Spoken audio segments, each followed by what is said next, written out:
இல்லை, எல்லாவற்றையும் நாம் கொடுத்து விட்டோம். வறுமையே இல்லை, வறுமை என்ற பேச்சுக்கே இல்லை, இடமே இல்லை. ஆனா எதுல வறுமை தெரியுமா? மார்க்க விஷயத்தில் தான் வறுமை. மார்க்க விஷயத்தில் தான் இன்றைக்கு ஒவ்வொரு குடும்பத்திலும் வறுமை இருந்து கொண்டிருக்கிறது. கொடுக்க வேண்டிய விஷயங்களை அந்த மழலை பருவத்தில், அந்த சிறு பிராயத்தில் நாம் கொடுக்காமல் விட்டதின் விளைவு உச்சகட்டம். நம்முடைய இஸ்லாமிய பிள்ளைகள், இஸ்லாமிய சகோதரிகள் மாற்று மதத்தவர்களுடன் ஓடிவிடக்கூடிய ஒரு அவல நிலை. அல்லாஹ் பாதுகாக்கணும் இந்த சமூகத்தை. நடக்குதா இல்லையா? நாம என்ன நினைச்சு வளர்த்த நம்ம பிள்ளைய?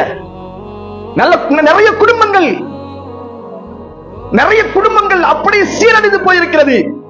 பார்த்து பார்த்து வளர்த்த பிள்ளை, என் பிள்ளை என் கோட்டை தாண்ட மாட்டாள் என்று நினைத்த பெற்றோர்கள் ஒரு ஏஜ் வருகின்ற பொழுது, ஒரு நேரம் வருகின்ற பொழுது, அவர்களுக்குள் ஒரு விதமான மாற்றங்கள் ஏற்படுகின்ற பொழுது, மார்க்கம் நாம் அவர்களுக்கு கொடுக்க வேண்டிய நேரத்தில் கொடுக்காததன் விளைவு எங்க போயிடுது? மாற்று மதத்தவர்களுடன் ஓடி போய் திருமணம் செய்து கொண்டு இதுதான் உல்லாச வாழ்க்கை, இப்படித்தான் வாழ வேண்டும் என்று நினைத்துக் கொண்டு போய்விடுகிறார்களா? இல்லையா? அதற்கடுத்து பெற்றோர்கள் ஐயோ ஐயோ என்று சொல்லி தலையில் அடித்துக் கொண்டு, என் பிள்ளை இப்படி செய்து விட்டாலே, என் பையன் இப்படி செய்து விட்டானே என்று அலறி துடித்து என்ன பலன்? மார்க்கத்தை கொடுக்க வேண்டிய நேரத்தில் நீங்கள் கொடுக்க தவறினால் இந்த நிலைத்தான் ஏற்படும்.